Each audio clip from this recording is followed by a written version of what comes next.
মুকুল কথা স্মৃতিচারণায় যতীন্দ্রনাথ হেয়ারিয়ান চক্র।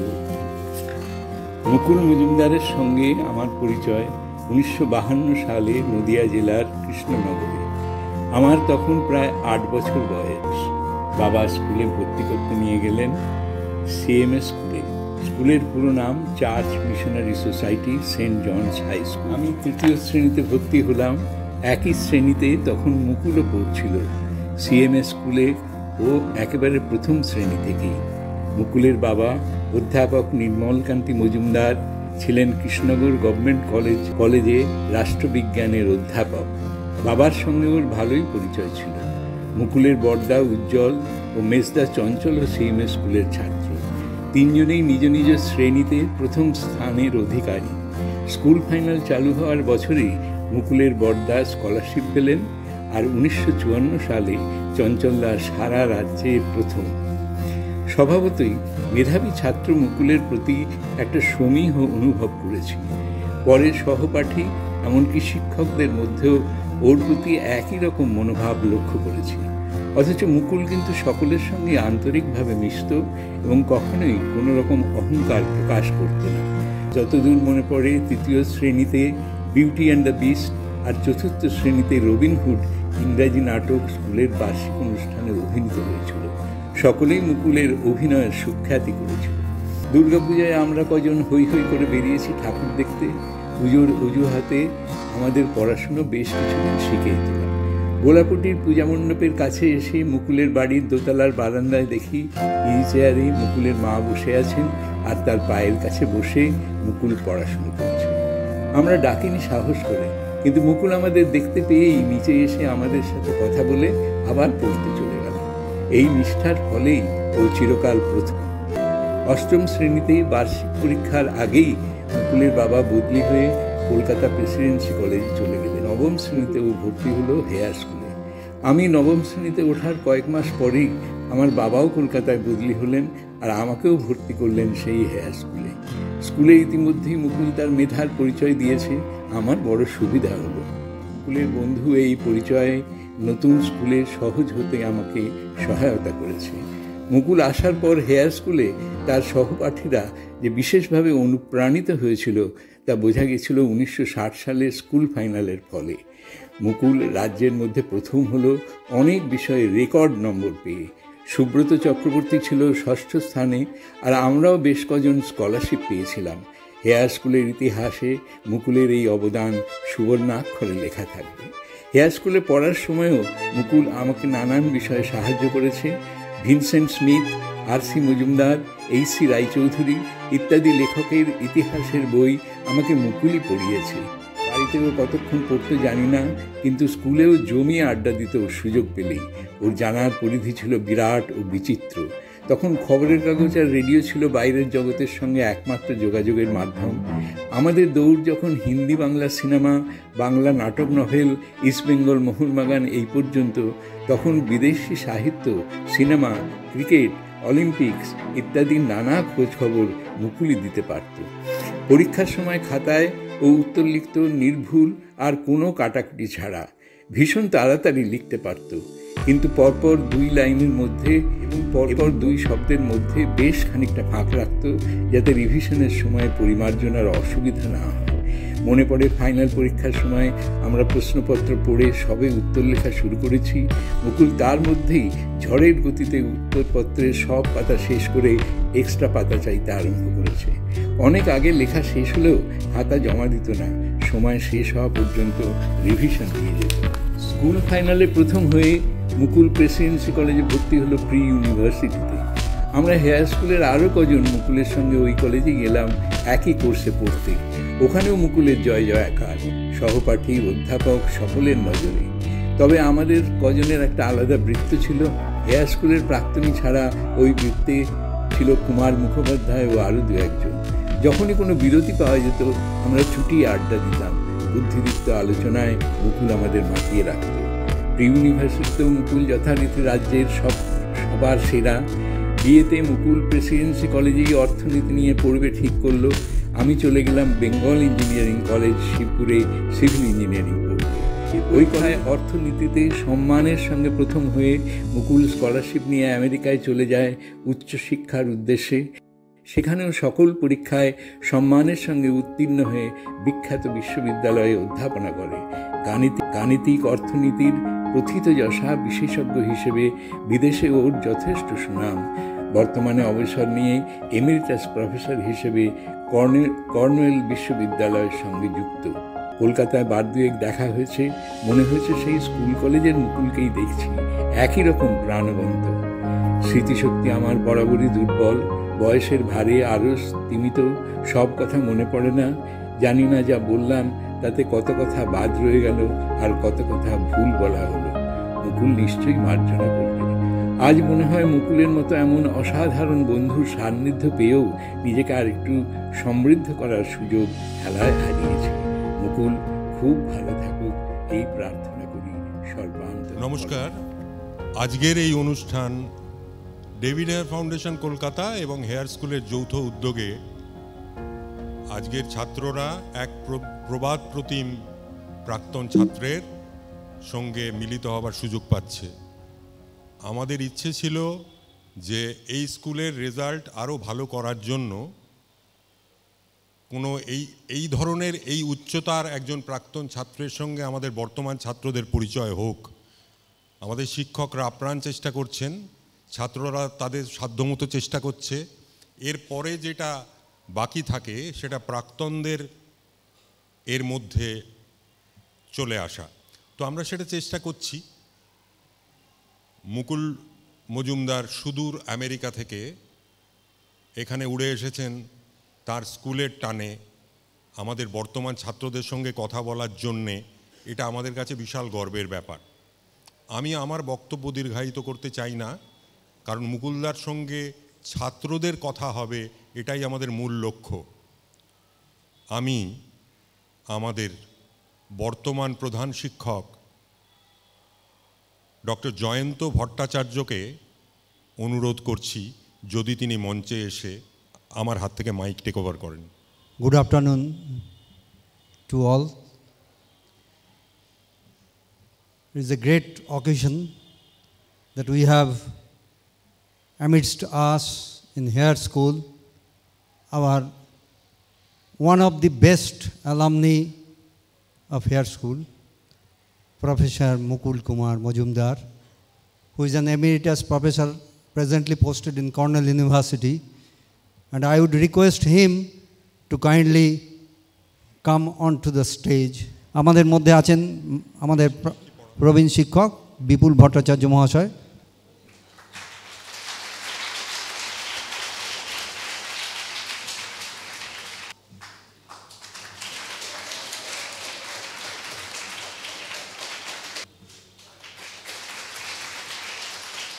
হেমন্তী লাকড়া,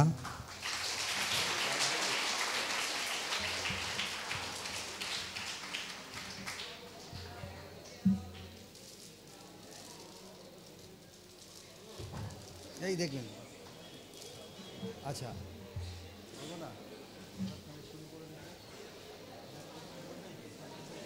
আমি প্রফেসর মজুমদারকে অনুরোধ করব, স্যার আপনি ছাত্রদের উদ্দেশ্যে এবার যদি কিছু বলেন। I left Kolkata on September 3, 1965. The airport at the time was quite active. You had a choice of so many international airlines. A war between India and Pakistan had escalated the day before.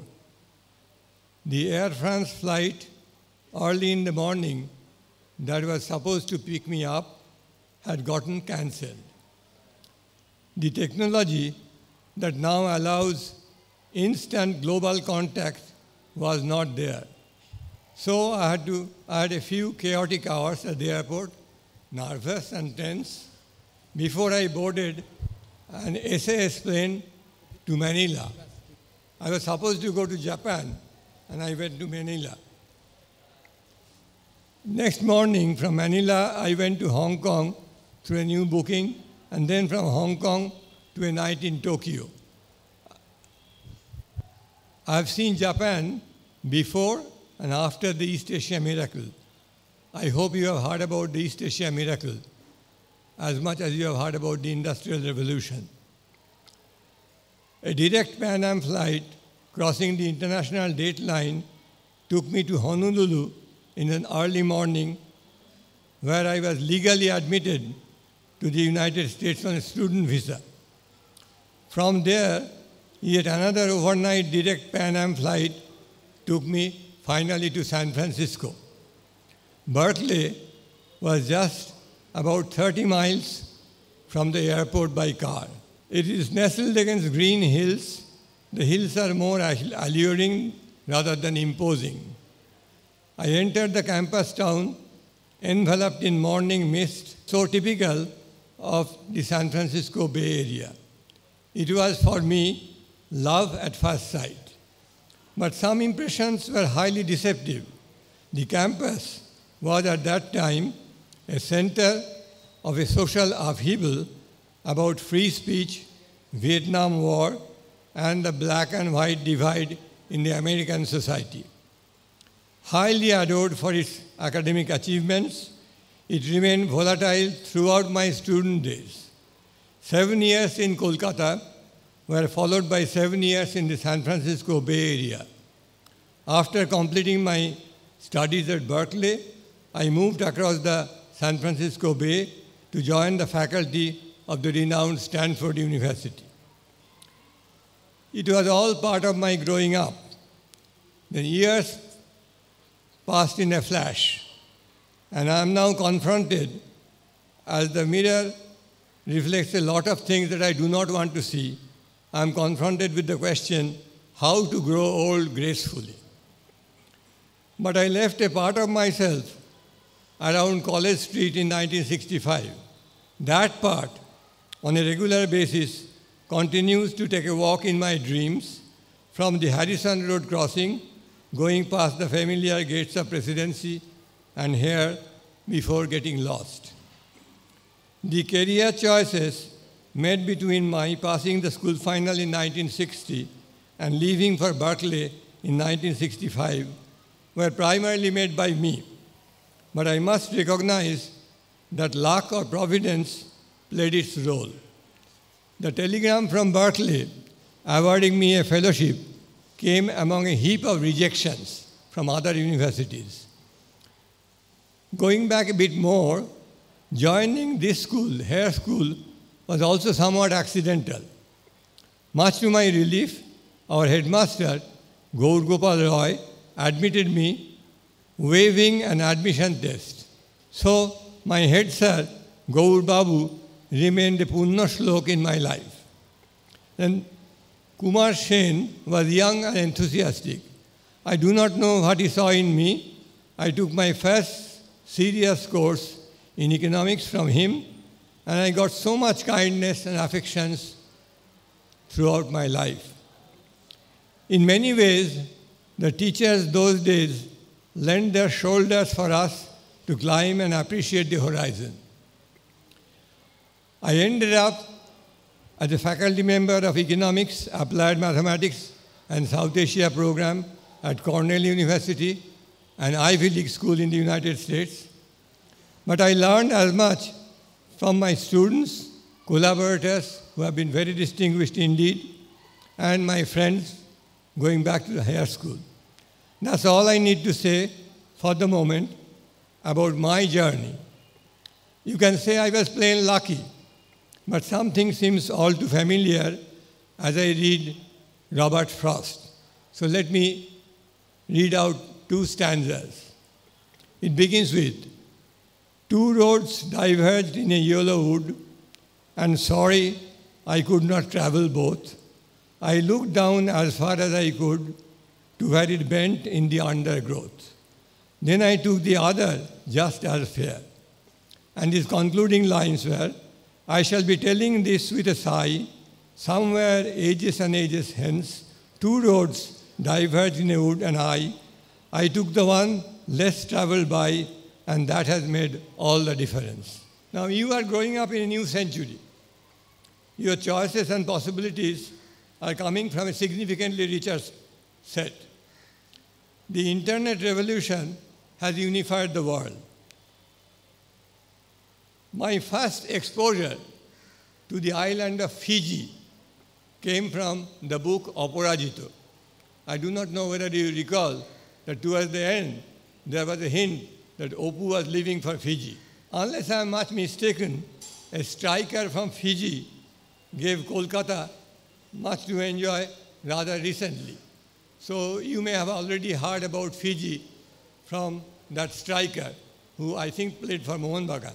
So you see, there is so much more information and more mobility. The progress of computer science has been revolutionary. The progress of medical sciences has achieved miracles in offering new drugs and in providing surgical interventions to give new life. But it seems that there is no room for complacency. From COVID to climate change, there are existential questions, challenges that you will face. And you cannot ignore the less privileged, the marginalized, and the victims of natural or perhaps partially man-made disasters. For most of you, there will be factors beyond your control that will limit your choices. Accept the constraints and do the best you can. Do the best you can as dictated by the conscience. Do not kill your conscience. Do not kill your conscience. Accept that you are not particularly good in doing most of the things, but never lose the belief that you can contribute meaningfully to the society in so many other ways to enrich your life and others who love and depend on you. Never lose your focus. Never underestimate the value of hard work. Never underestimate the value of hard work. Let me just take a moment. When Professor Paul Samuelson died, New York Times described him as the foremost academic economist of the 20th century. And when he was given the expected Nobel Prize, he stands out even among the Nobel Prize winners. He said, "It is good to have the hard work appreciated. So don't underestimate the hard work. Virat Kohli will not do the hard work for you. Remember that. You will fail, you will stumble, you will be disappointed, and you will grieve the departures of those you love. This is all part of the journey that the 2 volumes of Vibhuti Bhushan so touchingly described. In our generation, we cannot afford to take too much risk. But as I see in my own family, changing careers has become a normal part of life. Again, do not hesitate to explore new directions. The environment may appear depressing, toxic, or sickening, but you are young, so perhaps the concluding lines of a Subhash Mukhopadhyay are relevant. These are not the days of flowers and games, dear. The message of ruin has come. Let the road ahead be stormy and incomprehensible. The spirit of the youth will find the destination. বাংলায় পড়ে নি, প্রিয় ফুল খেলবার দিন নয় অদ্য, এসে গেছে ধ্বংসের বার্তা, দুর্যোগ পথ হয় হোক দুর্বোধ্য, চিনে নেবে যৌবন আত্মা। প্রিয় ফুল খেলবার দিন নয় অদ্য, এসে গেছে ধ্বংসের বার্তা, দুর্যোগে পথ হয় হোক দুর্বোধ্য, চিনে নেবে যৌবন আত্মা। Like me, you will all wait and evaluate and choose in a way. Before long, you will recognize that perhaps you will not return to the point of departure, but you will search periodically for something better and hope you will never lead to temptations. Never underestimate the value of commitment and hard work. My prayers are that your way leads from darkness to light. Tamaso ma jyotirgamaya.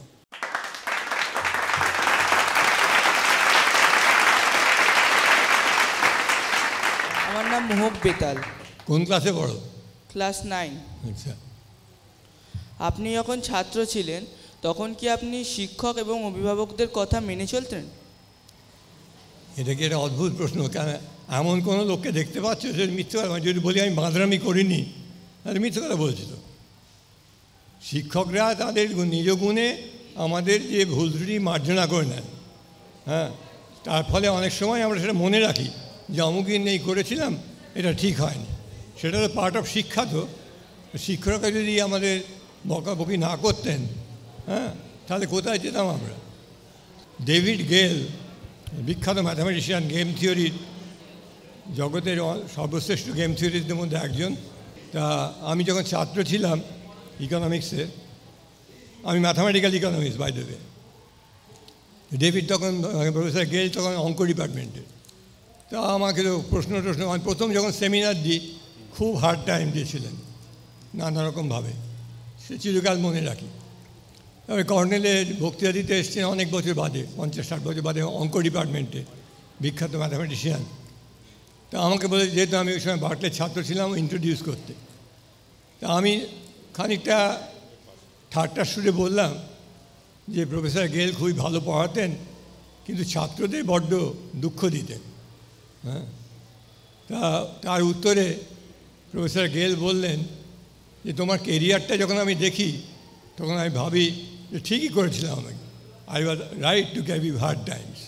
তো টিচাররা যদি hard Times দেয়, তোমাদের এইটুকু maturity নিতে হবে যে তা তোমাদের ভালোর জন্যেই। আমার নাম ইজান মারিক, ক্লাস 9। হ্যাঁ, স্কুলে আমাদের সব বিষয় পড়ানো হয় আর সব বিষয়তেই পরীক্ষা নেওয়া হয়, কিন্তু একজন ছাত্র তো সব বিষয়ে যে তার ভালো লাগবে এমন কোনো কথা মানে হতে পারে না। এইবার যখন সে ওই জন্য যেটা তার ভালো লাগে সেটা যখন পরীক্ষা দেয় তখন ভালো নাম্বার পায়, কিন্তু যখন অন্য বিষয়ে পরীক্ষা দেয় নাম্বারগুলো কমে যায়। এবার এইটা সমস্যাটা কীভাবে সমাধান পাওয়া যায়? তো কিছু তো তোমার সাবজেক্ট বিষয় তো তোমার নিতেই হবে। এ তো হতে পারে না যে তুমি অঙ্ক খুব শিখলে অথচ 1 লাইন বাংলা লিখতে পারছো না, এটা কিছু কাজের কথা নয়। তাই তোমাকে মিনিমাম একটা স্ট্যান্ডার্ড অ্যাটেন্ড করতেই হবে, ভালো লাগুক বা না লাগুক। এই ধরো ভূগোল, হ্যাঁ, তা ভূগোলটা যেমনভাবে পড়ানো হতো তা একটা পার্ট আমার খুব খারাপ লাগতো, কিন্তু কী করা যায়, কোনো রকমের ঠেকিয়ে দেওয়া। তবে যেসব সাবজেক্ট ভালো লাগে সেগুলোকে ভালো করে পড়ে তাহলে তুমি ভালো করবে। তোমার যেগুলো ভালো লাগে সেটা যত তুমি আগাবে তাতে অপরচুনিটি বেশি পাবে। অন দি আদার হ্যান্ড, এটা একটা কোনো কাজের কথা নয় যে তুমি খালি ইতিহাসই পড়লে, হ্যাঁ, তবে 2 আর 3 যোগ করতে গেলে তোমার ক্যালকুলেটার লাগছে, এটা কোনো কাজের কথা নয়। কাজে তোমাকে যেগুলো খারাপ লাগছে সেগুলো তো একটা মিনিমাম স্কিল অর্জন করতে হবে, যেগুলো ভালো লাগছে সেগুলো আরও বেশি এক্সপ্লোর করবে, তুমি যখন আরও ওপরে যাবে তখন তাদের স্পেশালাইজ করতে পারবে এবং বই দেখবে দিব্যি করছো। আবির জাসু, ক্লাস 9। ক্লাস 9, ওকে। স্যার বলছি, আমার বাবা মা তারপর আমার শিক্ষক মহাশয়রা বলেন যে মন দিয়ে পড়াশোনা করতে, কিন্তু পড়াশোনা করতে বসার সময় মন দিয়ে চেষ্টা করি পড়ার, কিন্তু কিছু কিছু সময় মনে হয় যে মানে মনটা অন্য জায়গায় চলে যাচ্ছে। তা পড়াশোনাটা মন দিয়ে করার জন্য কী করবো? তুমি এটা কি ভাবছো যে একমাত্র তোমারই এটা হয়? না স্যার, সবাই এই হয়তো হয়। এই তো আমি আরম্ভ করলাম বলছি ভালো খেলা আছে, সাউথ আফ্রিকা ভার্সেস পাকিস্তান, মনটা তো খানিকটা ওখানে নিশ্চয়ই পড়ে আছে।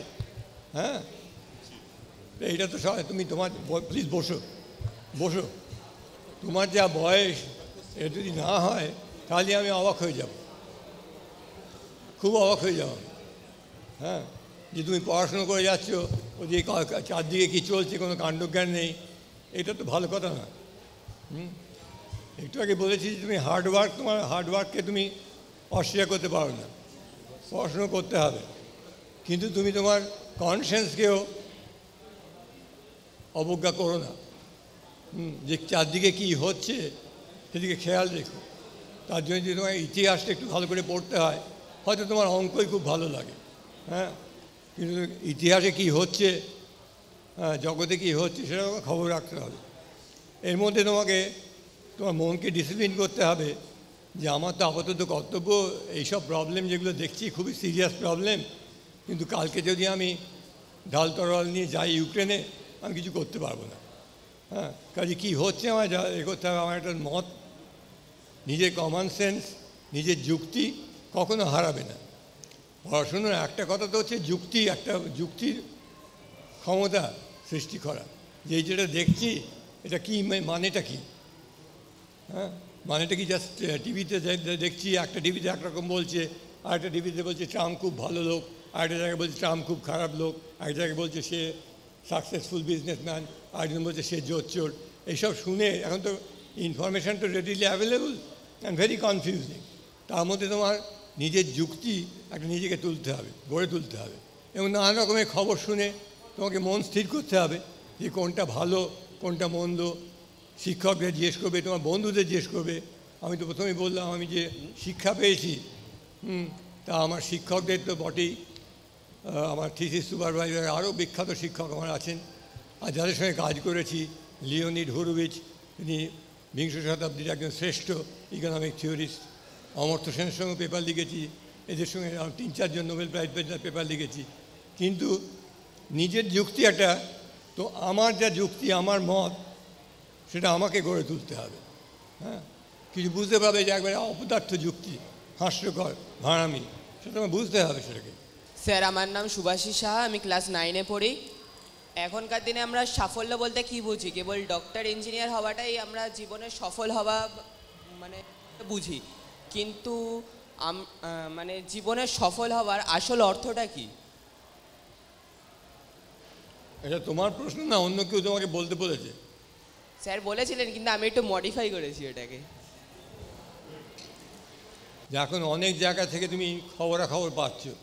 হ্যাঁ, নীরজ চোপড়া প্রথম অলিম্পিকে গোল্ড মেডেল পেলেন ট্র্যাক অ্যান্ড ফিল্ডে, মিলখা সিং থেকে যেতে পারলেন না। আমাদের চেয়েও কিন্তু মিলখা সিং চিরকালের হিরো। তার যেরকমভাবে তিনি উঠেছিলেন, হ্যাঁ, তার যেখানে গেলেন অসাধারণ সাফল্য বলবো। হ্যাঁ, তার সাফল্য তো জীবনের নানা জায়গাতেই আসছে। কেউ কবিতা লিখছে এমনভাবে, সুভাষ মুখোপাধ্যায় এখনও আমি পড়ছি। হ্যাঁ, রবীন্দ্রনাথের কথা ছেড়েই দিলাম। হ্যাঁ, বাংলা সাহিত্যে রবীন্দ্রনাথের পরও অনেকে যুগান্তকারী লেখক লেখিকা এসছেন, বিভূতি বন্দ্যোপাধ্যায় এসছেন, প্রেমেন্দ্র মিত্র এসছেন, তারাও তো সফল। তো তাদের আর্থিক সফলতা সবসময় ছিল তা নয়, কাজে অর্থ থেকে তো সবসময় হয় না। কারণ বিখ্যাত বা কুখ্যাত এমন অনেক লোক আছে যাদের প্রচুর অর্থ করেছে। হ্যাঁ, আমেরিকায় মাফিয়ার রাজা দ্বারা জেল খেটেছে বা যাদের গুলি করে মেরে দিয়েছে, এরকম অনেক লোক আছে আর্থিক ব্যাপারে খুব সফল। কাজে তোমার মনের মধ্যে ঠিক করে নিতে হবে আবার যে কোন সাফল্য আমি চাই।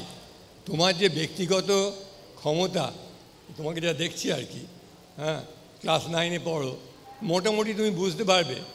হ্যাঁ, যে তুমি প্রফেশনাল কুস্তি করতে গেলে কোথায় যাবে, বা ব্যাট করতে গেলে কি করবে, বা বল করতে গেলে কী করবে, অথবা ইতিহাস পড়লে কী করবে, সেটা তোমাকে বুঝে নিতে হবে।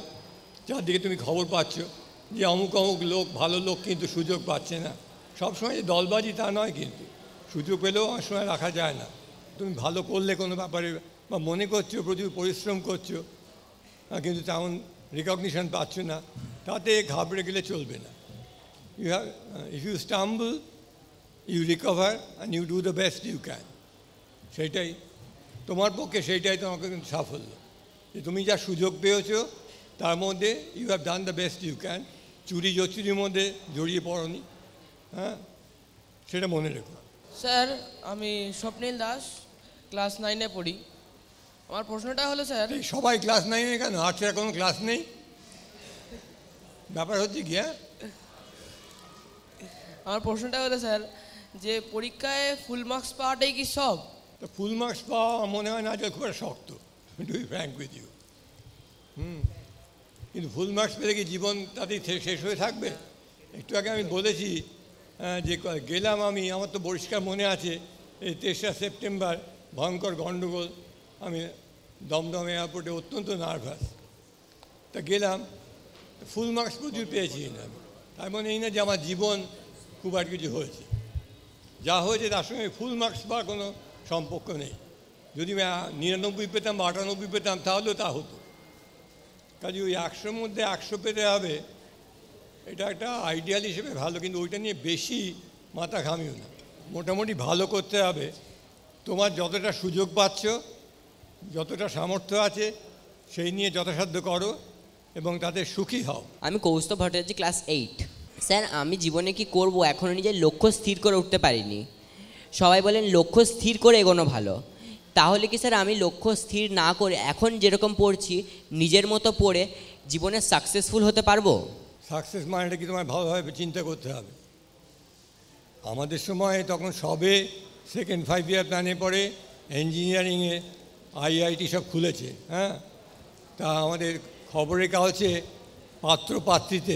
পাত্রীর বাবা মা চাইছেন তাদের মেয়েরা ডাক্তার, ইঞ্জিনিয়ার, হ্যাঁ, চার্টার্ড অ্যাকাউন্টেন্ট যেন হয়, সেটাই হচ্ছে সাফল্য, বা এস অফিসার আরও ভালো, হ্যাঁ, সেটাই সাফল্য।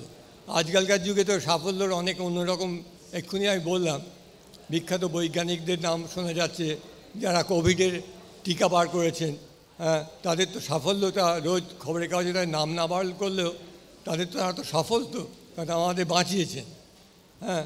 কাজে সাফল্যটাকে সবসময় খুব ন্যারো ওয়েতে 100-র মধ্যে 100 পেলাম আমি সফল, 98 পেলাম আমি বিফল, 96 পেলাম আমার জীবনে অর্থই নেই, ওইভাবে কিন্তু দেখো না। সাফল্যটা কী অর্থে সেটা তোমায় বুঝতে হবে। সবসময় টাকা কড়ি দিয়ে হয় না, সবসময় খবরের কাগজে নাম বেরোচ্ছে তা দিয়েও হয় না।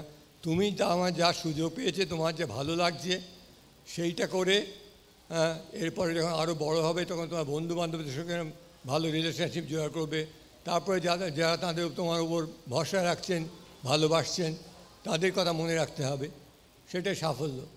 ব্যক্তিগতভাবে আমি যদি বলি এখন যে শরীরটা ভালো লাগছে না বা মনটা ভালো লাগছে না নানা কারণে, কেউ মারা গেছেন বা শরীর কারোর খারাপ হয়েছে শুনে, তা আমার পুত্রবধূ বলেন যে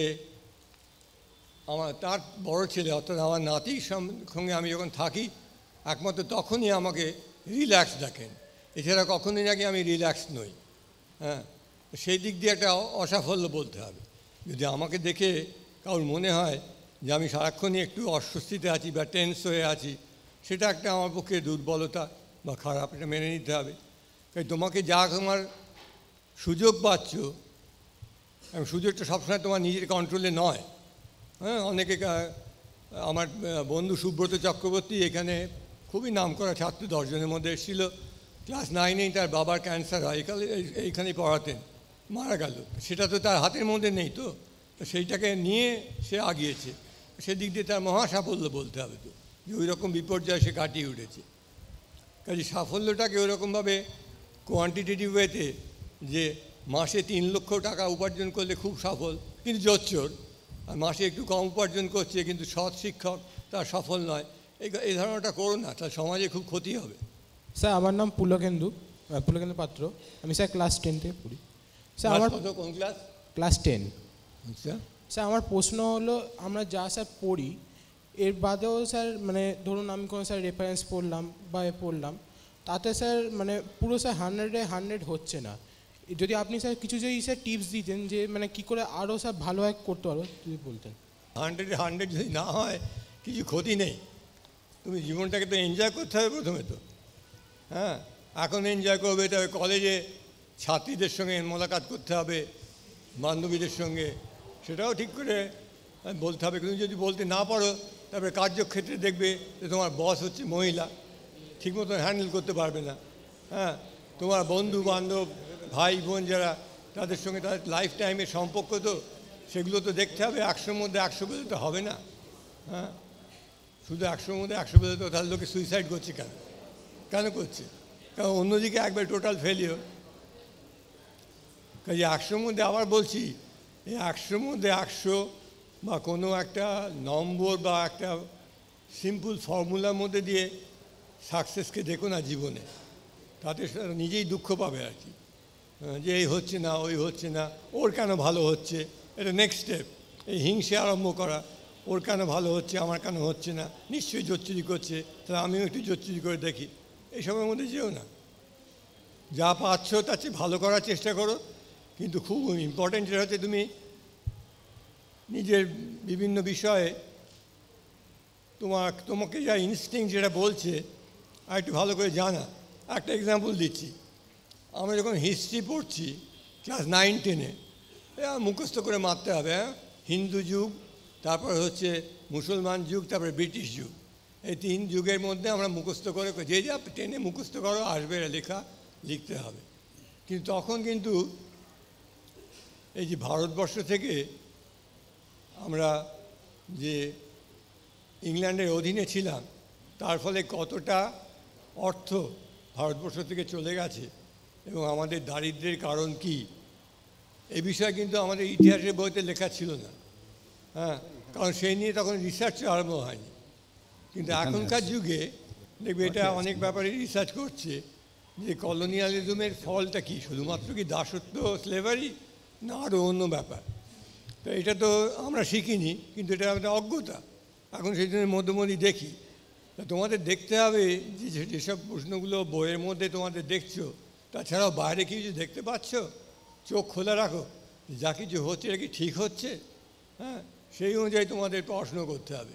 স্যার নমস্কার, আমার নাম শুভজিৎ খাস্তগির, আমি ক্লাস 11-এ পড়ি। স্যার আমি বলতে চাইছি যে আপনার কলেজ বলুন বা স্কুল বলুন, যেখানেই আপনার যে প্রশ্ন বা কোনো একটা ধরুন বা বিষয় যেটা আপনার স্যার অসুবিধা হতো, স্যার সেটা স্যার আপনি কীভাবে রিকভার করতেন? অসুবিধা তো অনেকেই হতো, বিরক্ত লাগতো। যখন ম্যাথামেটিক্স ফার্স্ট ক্লাস পড়ি, তো এইসব অ্যাস্ট্রোনমি পড়াচ্ছে, আর আমি ইকোনমিক্স পড়বো, আমি অ্যাস্ট্রোনমি পড়বো কেন? খুব বিরক্ত লাগতো আমার। সেই জন্য আমি বিএ পাসে আমার ভালো নম্বর হয়নি, কারণ অর্থহীন সমস্ত।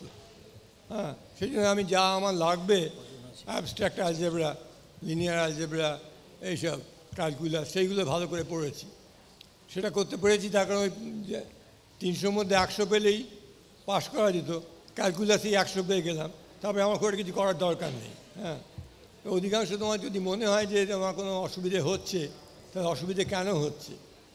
তুমি কি তোমার পড়ানোটা ভালো লাগছে না? এটাও হতে পারে, কিন্তু তুমি একটা বিষয়ে তুমি যেরকমভাবে ভাবছো, শিক্ষক সেরকমভাবে পড়াচ্ছেন না, বা যে পাঠ্য বই তোমাকে দেওয়া হয়েছে অতি বোরিং, তাহলে তোমার অন্য বই দেখতে হবে। অন্য বই, পাঠ্য বইয়ের মধ্যে অন্য বই পাবে। হ্যাঁ, আজকাল তো ইন্টারনেটে সব খবরই পাওয়া যায়। ইন্টারনেটে তুমি এমন প্রশ্ন নেই যা মোটামুটি ভালো উত্তর পাবে না, খুঁজতে হবে।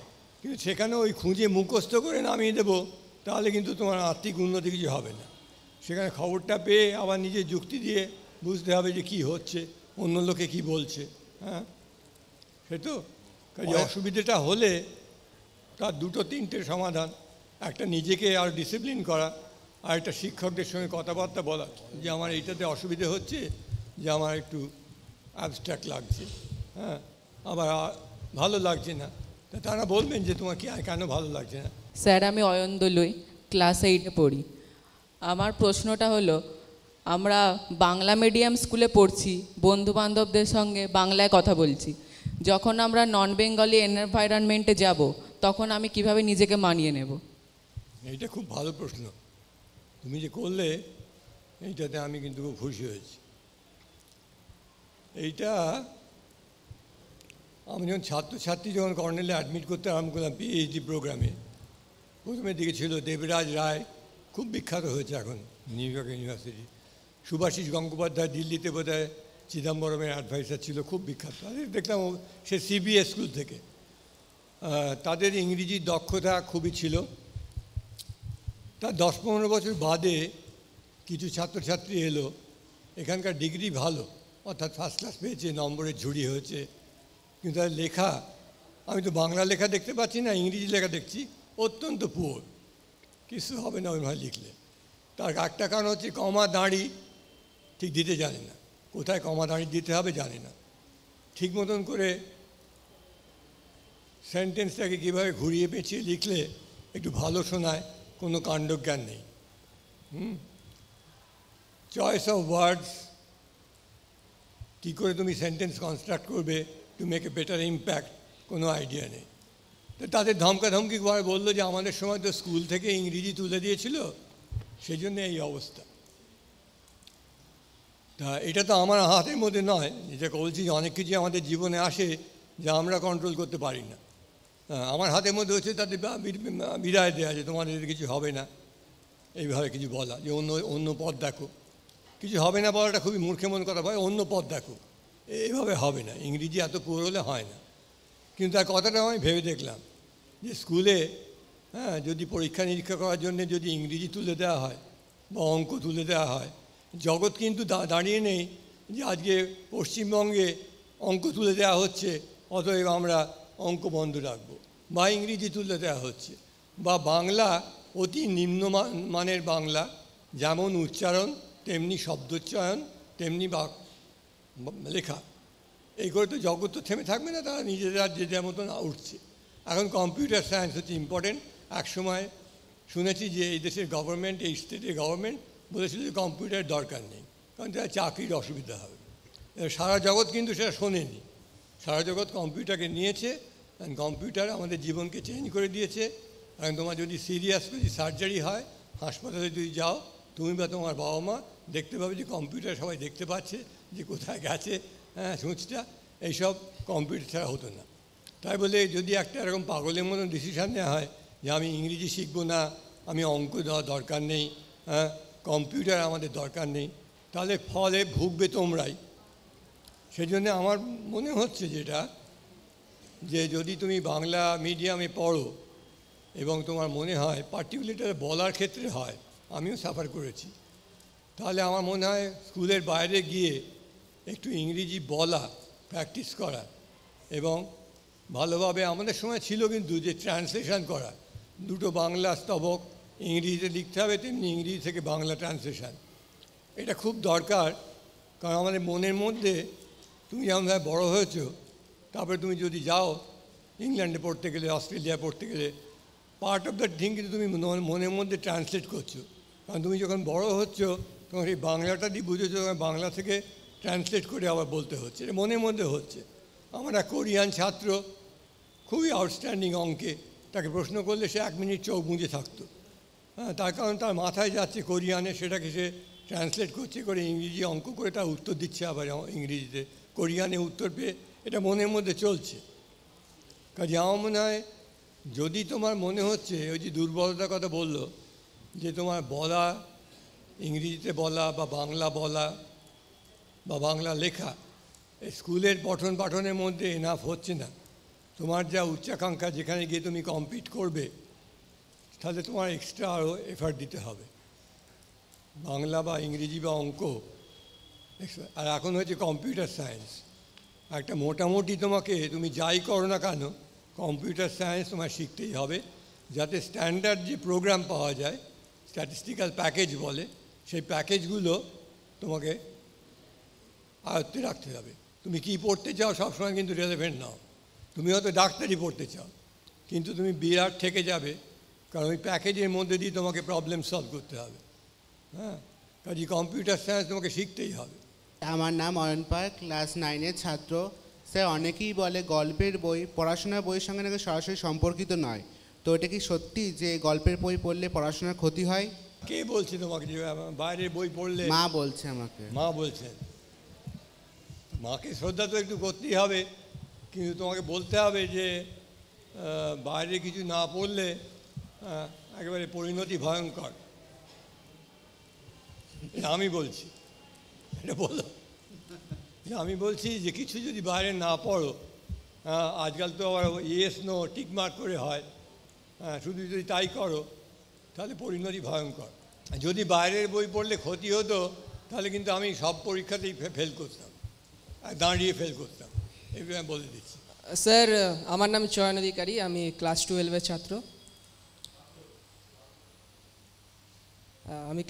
ছাত্র। আমার প্রশ্নটা হচ্ছে যে আমি ম্যাথামেটিক্সে বিভিন্ন সাবজেক্টের সাথে বিভিন্ন সাবজেক্টে মার্জ হওয়ার এখন দেখতে পাচ্ছি। যে আমার প্রশ্নটা হচ্ছে যে ফিলোসফি তো একটা আলাদা সাবজেক্ট, তো ফিলোসফি বা ইকোনমিক্স, তো ফিলোসফি ইকোনমিক্সের সাথে ম্যাথামেটিক্সটা কীভাবে যুক্ত হচ্ছে? মানে ফিলোসফি ইকোনমিক্সের সাবজেক্ট আলাদা আলাদা সাবজেক্ট বলাটা তো ঠিক নয়, কারণ আমাদের অনেক সময় আমি করি না, আমি স্পেশালাইজ রিসার্চ করি না, কিন্তু একটা বিরাট অংশ করেছে সেটাকে ওয়েলফেয়ার ইকোনমিক্স বলে, যেটা ডিল করছে যে এই যে আমাদের ইকোনমিক অর্গানাইজেশন, ইনস্টিটিউশন, মার্কেটস আছে, তাদের যে আউটকাম সেটা কি সোসাইটির পক্ষে ভালো না খারাপ, বা ভালো করতে গেলে কি করতে হয়, তার মধ্যে যে করতে গিয়ে ফিলোসফিক্যাল কোয়েশ্চেন এসেই পড়ে। হ্যাঁ, তুমি হয়তো শুনেছই নিশ্চয়ই, আমার কোলাবোরেটর এবং খুবই বন্ধুস্থানীয় অমর্ত্য সেন অনেকটাই করেছেন এই ব্যাপারে, ফিলোসফি আর ইকোনমিক্সের মধ্যে কাজ করা। এর মধ্যে বিখ্যাত হচ্ছেন কেনেথ অ্যারো, তার কাজকে অমর্ত্যদা ফলো করেছেন অনেকটাই। এরকম অনেকে, তুমি পিগু বলে কেমব্রিজ ইকোনমিক্স ছিলেন, তারও অনেক বিখ্যাত কাজ আছে। কাজে ওইভাবে আলাদাভাবে কম্পার্টমেন্টালাইজ করা যায় না। আর অঙ্কের যা ব্যবহার বলছো সেটা 1927 থেকে আরম্ভ হয়। গেম থিওরি একটা হচ্ছে, তার একটা কথা, তো সেটাতে আমার ক্ষেত্রে মুশকিল হচ্ছে, আমি যখন পড়ছি তখন তো ব্রিটিশ যুগ, তো আমরা ব্রিটিশ অর্থনীতির বিরুদ্ধে একবারে মহা দিগ্গজ ভাবতাম, দশরথী। তা তাদের আর ভালো ইংরেজি লিখতো, কিন্তু পড়ে বুঝতে পারতাম না যে তিনি কী বলছেন। প্রথম প্যারাগ্রাফে বলছেন একরকম, শেষের প্যারাগ্রাফে আরেক রকম বলছেন। ইংরেজি খুব বিদগ্ধ, চস্ত, কিন্তু যুক্তি কোথায়, কি বলতে চাইছেন তিনি। হ্যাঁ, এটা অর্থনীতিবিদদের বাজে বকাটা খুব স্বভাব। প্রচুর কথা বলবে, কিন্তু কী তার বক্তব্য হ্যাঁ তুমি বুঝে উঠতে পারবে না। তখন তোমার মনে হবে তোমার হয়তো বুদ্ধি কম, এই বিরাট বুদ্ধিমান লোক, সে সলভ করে দিচ্ছে জগতে, কিন্তু কেউ কিছুই করছে না। তুমি দেখবে টিভিতে অনেকে 2 মিনিটের মধ্যে এই বলুন তো এই এখন কোভিডের ফলে কি হচ্ছে, তিনি 2 মিনিটের মধ্যে বলে দেবেন যে কোভিডের ফলে কী হচ্ছে, কী হবে, সব বলে দিচ্ছেন। এগুলো সব বিশ্বাস করো না। হ্যাঁ, ইকোনমিক্স পড়তে গেলে আমাদের সময় প্রথমেই একটা জিনিস পড়তে হতো, যে ডিভিশন অফ লেবার। আমরা যে জিনিসটা দেখতে পাচ্ছি, হ্যাঁ, সেটা অনেক সময় ডিভিশন অফ লেবার থেকে সৃষ্টি হয়েছে, যে কেউ কিছু লোক কিছু কাজ ভালো করতে পারে, হ্যাঁ, কিছু লোক সেটা করছে, কিছু লোক চাষবাস করছে, কিছু লোক ইন্ডাস্ট্রি করছে, তার বাজারে এসে জিনিসপত্রের এক্সচেঞ্জ হচ্ছে, এবং তার ফলে আমি যদি আমার হাতে যদি 10 মণ চাল থাকে, আমার নিজস্ব দরকার 1 মণ, আমি বাকি 9 মণ চাল বিক্রি করে অন্য জিনিসপত্র কিনবো, খাবার দাবার বা জামা কাপড় পরা ইত্যাদি কিনবো, ওষুধপত্র কিনবো। এটাই হচ্ছে আমাদের fundamental idea about a market mechanism. তা সেক্ষেত্রে